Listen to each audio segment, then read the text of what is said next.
The goblin collapsed as its skull was caved in with a dull noise. Humph! Are goblins the only enemies that are going to come out?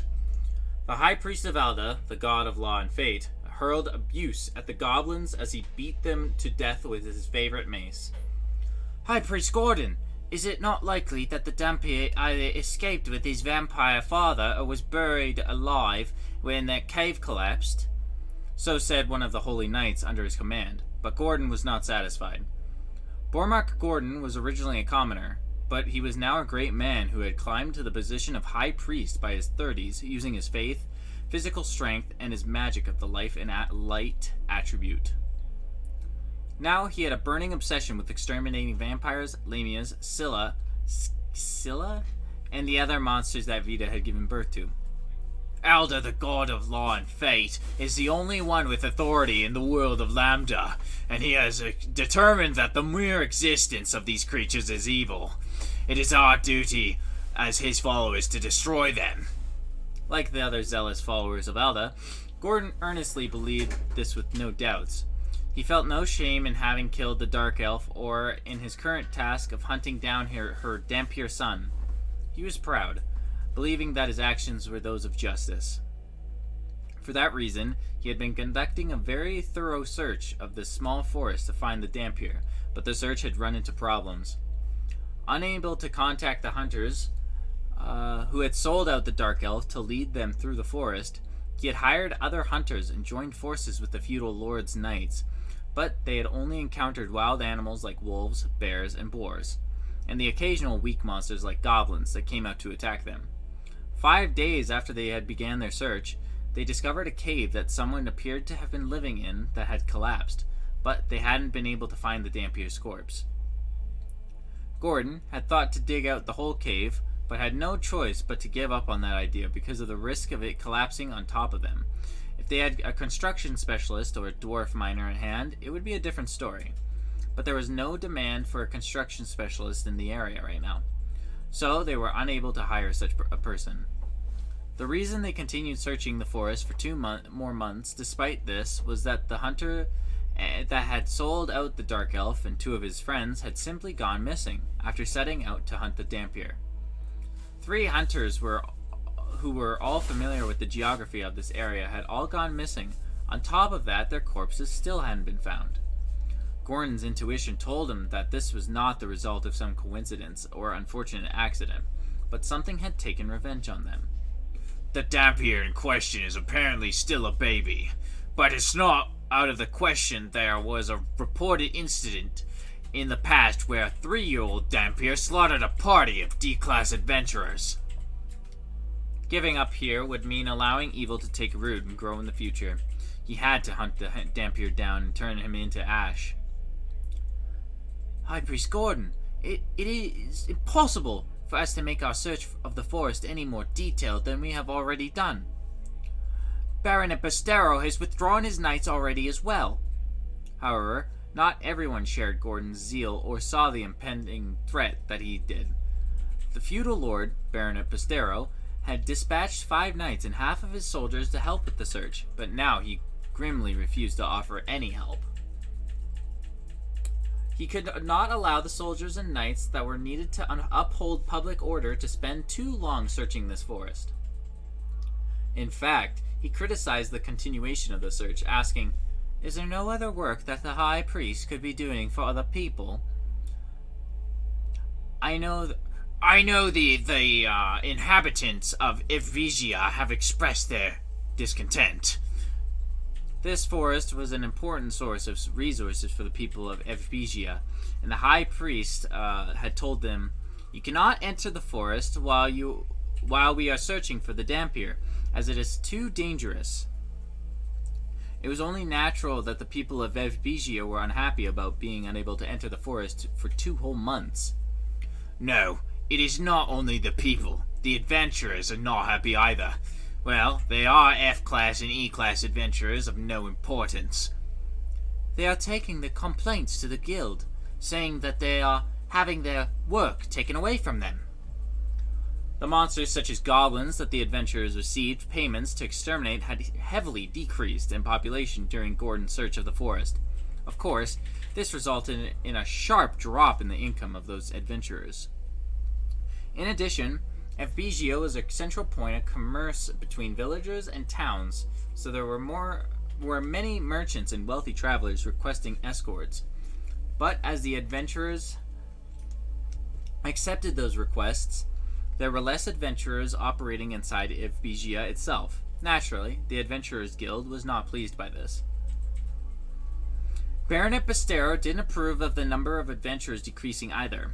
High Priest Gordon and his men were keeping the population of goblins in check for now, but they were not permanent residents of this town. After they left, he had no way of knowing if enough adventurers would return to control the population of goblins, who reproduced very quickly. What are you saying we should do? Surely you're not going to suggest we spare the goblins that come and attack us? Like I said, perhaps it is time to give up. My words are not those of the feudal lord, but there are plenty of other places that could benefit from our presence. Meh. In reality, while they were spending their time here, the vampires were moving in the shadows. Other monsters of Vita were also causing harm to the people. Was it acceptable to continue spending time searching for this Dampier with no leads to follow? 1 second. We have no choice. We will leave Evbegia the day after tomorrow. The red evening sun shone on Gordon's bitter face. He had a strong feeling that the Dampier would be laughing at them at the nights to come. That Dampier, Vandelu, spent the afternoon that High Priest Gordon left sunbathing to his heart's content. Sunlight, love you. He proclaimed his love for the sunlight. He had recently become able to speak, though it was not completely coherent yet. Living for that long underground had been harsh on him. He had thought that it would be for 1 month at most, but Gordon and his men had persisted for 2 whole months, and Vendelu had spent all that time living in the dark, surrounded by earth and rocks. He had used his death attribute magic to prolong the lives of the 2 hunters, but they only lasted about half a month. After that, he had Bone Monkey and the other undead to crush the wheat grains and dried meat that Darcia had left behind, and soak it with water to make baby food for him to stave his hunger off. When he could no longer stand that, he desperately looked for insects in the dirt to eat. His search led to the discovery of a stream underground water. He had thought the cave would flood and he would drown, but it ended up being a fortunate event. His water supply had fallen low, and the discovery of this underground water had allowed him to clean his diapers. Up until then, he had made a golem out of the earth to change shape and dig a hole, drop in used diapers, and then bury them. Having run out of those, the ones that Darcia had made before, he had been forced to use diapers made from the clothes that taken from the dead hunters, and even those were running out. He could use death attribute magic to sterilize himself, but he couldn't stand having soiled himself. As a person, that was not acceptable. He'd been living on earthworms and sap from tree roots for the past few days. Thanks to a new skill he had learned, Danger Sense, Death, he can find the ones that weren't fatally poisonous, but he's consumed them for some reason. His status effect resistance skills levels increased. There was likely something in the food he ate that was poisonous, though not enough to kill him. I don't ever want to have to live a life where I can consider catching a mole to be a miracle ever again. He firmly told himself that. Vendelu, being a Dampier, could see in the dark just as well as he could in the middle of the day, but that didn't mean he didn't need sunlight. After all, he was half Dark Elf. He had been worried that he was going to die of vitamin deficiency-related diseases. High Priest Gordon, Adventures of the Five-Colored Blades Party, please be well. Vandelo earnestly prayed for the well-being of High Priest Gordon and his men, who had left Evbegia and Baronet Bastero today, and the Five-Colored Blades that had left 2 months ago. Please don't die until I kill you. He earnestly prayed for them to not be killed by someone else or die by accident or illness. The limit for a human to be in the dark is around 90 hours. If you're trapped in darkness for that long, apparently it causes some mental problems. But I seem to have endured it surprisingly well. His sunbathing had calmed him down, relieved that his mental condition had not changed over the past 2 months. He had the undead set traps to catch rabbits and other small animals. When he checked his status, a skill with an ominous sounding name called Mental Corruption had been upgraded all the way to up till level 10. Was this because he had sworn to take revenge? Well, it also seemed to serve as a mental stability skill, so he didn't think much of it. As for his Death Attribute Charm skill, he thought it was a skill that he had used in Origin. There were several occasions when the elderly researchers in Origin that had treated him as a guinea pig died of strokes, became spirits, and then completely changed their personalities and apologized to him in tears. He didn't think badly of them, though, for it. If it weren't for his conversations with the spirits in Origin, his mind would have crumbled long before his body died. However, when Orby and his companions had approached him as spirits after they died, he had felt only disgust for them. Vandello did not want to let them pass on peacefully, so he had forced them to inhabit a stone pillar that was supporting the cave, and they were still there now. For now, I guess I have to stay quiet and hidden until I grow a bit bigger. Over the past 2 months, Vandello had grown teeth other than his fangs. He was now also able to walk, though with poor balance due to the relatively large size of his head. But he still needed to sleep for long hours and wasn't able to run. He was capable of only an unsteady waddle. So even if he spent a whole day walking, he wouldn't cover much distance. If he wanted to leave this place, he still needed more time to either grow up or make preparations. Because of that, he had to postpone his revenge on Baronet Bastero, his knights, and the people of Evbigia. He had already thought of how he was going to do it and had the confidence that he could pull it off. So he was feeling impatient, but it was something that he had to endure. It's already winter, huh? Now that I think about it, I still haven't asked Mom about the world's history. But before that, can I catch some prey whose blood I can drink? Though he had finally come outside, it seemed that he would die of starvation in the cold of winter. Vandello let out a sigh at the harshness of this world. In Lambda, vampires were divided into 4 different categories. First, there was the vampire born between Vita and the undead champion Zakart, who had long since perished and had his name forgotten, the true ancestor. The ones who had directly received the blessings from the true ancestors, or those who were his direct descendants, were known as purebreeds. Those descended from the purebreeds with vampire blood that had thinned over the generations were known as the nobleborn. And finally, those given the blood by the purebreeds and the nobleborn, and taken as servants, did not inherit the vampire's magical abilities, such as their charming gaze.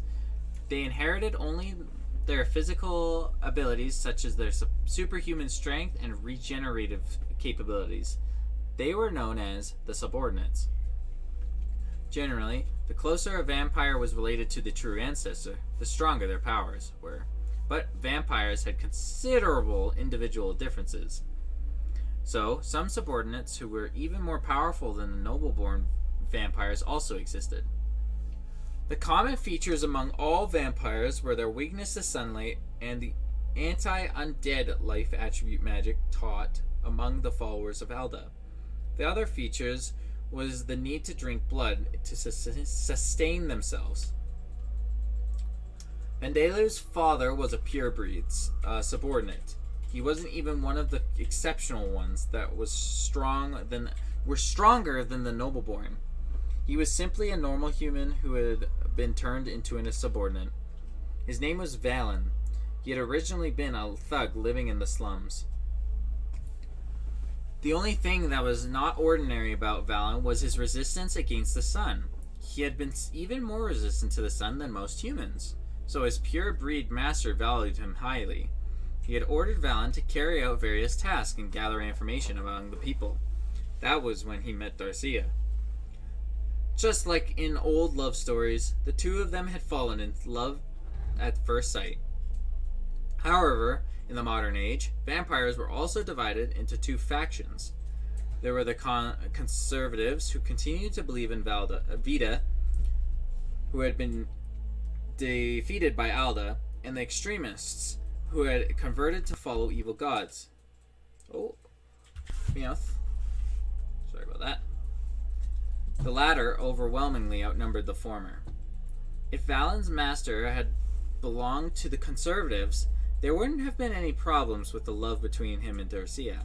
But, as an extremist, he was strongly opposed to the dilution of the vampire's blood with that of other races, even if that race was another race created by Vita. Making use of his special traits that allowed him to use his powers even during the day, he eloped with the pregnant Darcia, but in the end, he fought with his pursuers to protect his unborn son. And so, Darcia, who managed to escape to the forest, gave her son half of his father's name and half of her own name. Vandalu. Vandalu. So that's why I'm named Vandalu. That's right. Do you like it? Yes, I like it. It's a very good name. Vandalu, who for the first time in a while was able to eat something other than insects and tree fruit sap, listened to her story about his father, and that she had already told him dozens of times. That's good. I'm sure your father would be happy, too. We'd agree that we'd name you Vandalu if you were a boy, and Varcia if you were a girl. So, where was I? Yes. I was telling you about vampires. With a smile, Darcia began to repeat the story that she had just finished telling. Her memory was prone to quick failure. After the death of her body, her spirit was deteriorating as it spent time in this world. There were cases where the spirit would retain their personalities even after 100 years, if they were tenacious or harbored strong hatred and strength of will. But she felt regrets about the fact that she had been reunited with Vandalu as she was about to pass on. Even though she was inhabiting a piece of her own remains, her spirit could not recover. Even so, if I keep supplying her with mana, she'll last 100 years. As he listened to Darcia talk, he decided to find a way to make her a new body within that time. Despite the few problems that she was having with her memory, Darcia could still clearly remember things when she was alive. So, she told Vandalu everything she knew. Lambda's time and calendar were the same as Earth's, with 24 hours in a day, 12 months of 360 days in a year. That, I think, is a editor problem. 365 days in a year. Sorry. That's from the actual story, though. The reason Japanese was spoken was because it had spread from the champions who had spoken Japanese in their original birthplaces. After they survived the battle with the Demon King, currently, only common Japanese terms were used and commoners could only read hiragana and katakana. The ability to read kanji was limited to nobles and merchants who had received a higher degree of education. Experience points were a qualification of the life experiences that a person had been through. The people of Lambda increased their experience points little by little as they lived their lives, of course. Defeating monsters would grant experience points. However, the amount of experience points gained through certain experiences depended on one's job. Jobs were apparently the blessings of the gods that existed since before the Demon King appeared. The people were feeble when compared to gods, so they were given the jobs in the hope that one day they would grow to be able to stand alongside the gods. Jobs determined attribute points and adjusted how new skills were acquired, and if a job's level was raised to 100, one could change the job. For example, if someone reached level 100 as an apprentice warrior, he could change jobs to a normal warrior, as well as then warriors and mages. There were farmers, craftsmen, and the like. People with jobs like warrior and mage would gain most experience from defeating monsters and enemies in battle. while farmers would gain most experience points by doing everyday farm work or doing agriculture research, and craftsmen would do so by crafting things. Well, it would be strange for someone with a warrior job to gain a lot of experience by doing farm work. It would also be strange for a craftsman's skill at crafting things to increase by defeating monsters. In other words, it was a system to encourage warriors to be warriors and farmers to be farmers. Everyone should work hard in their specialized field. Incidentally, monsters had no jobs but had levels, and apparently evolved or transformed into a higher rank monster upon reaching level 100. Therefore, it had been possible for Vandelu's father, Valen, to survive long enough and evolve from a subordinate to a higher rank monster. If he had managed to do so, he might have survived. Now I know just how bad the curses that Rodcourt gave me are. The ones that prevent me from gaining existing jobs and gaining experience points for myself. Cannot learn existing jobs. In other words, the curse prevented him from attaining a job whose existence was already known. So it was troublesome. If he didn't discover some new unknown jobs, he would forever be jobless. The curse that prevented him from gaining experience points on his own was likely even more serious. While others could steadily increase their levels, no matter how hard Vandelu worked to train himself or study, he wouldn't gain even a single point of experience. 8 months have actually passed since I was born. I've gone through much harder experiences than the typical infant. I trained myself in magic, used it in practice, and finally even captured Orby and those other hunters. But I haven't leveled up. At this rate, he would reach adulthood and still be at level 0. Being a Dampier, his attribute points were high, but it would still be impossible for him to work as an adventurer and a soldier. That said, it would also be difficult for him to work as an industrial worker like farmer or craftsman. With no job, he would not have any adjustments for how he would acquire new skills. In other words, he would have to work several times harder than a regular craftsman to compete with them. In addition, Vandelu was aware that he had poor communication skills. He had no talent for communicating with people. He had been born with anxiety problems.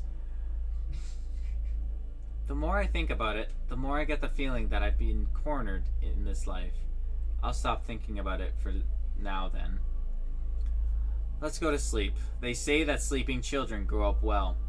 Vandelu had Bone Monkey put out the fire that he had started by making wood golems out of 2 pieces of firewood and having them rub against each other. Wrapped in furs, he went to sleep, leaving the other undead to keep watch over him. He drifted off, thinking that the lullaby that Dorcia's spirit was singing to him sounded nice, but wishing he could feel her warmth. Incidentally, Dorcia didn't know of any Dampiers other than Vandelu, and Dampiers themselves were very rare. Therefore, she didn't know anything about Dampiers, and he had been unable to ask her about them. So, that was Death Mage Chapter 4. Hopefully that one was good. That gave a little bit more insight on the stuff that he has to deal with and his hardships.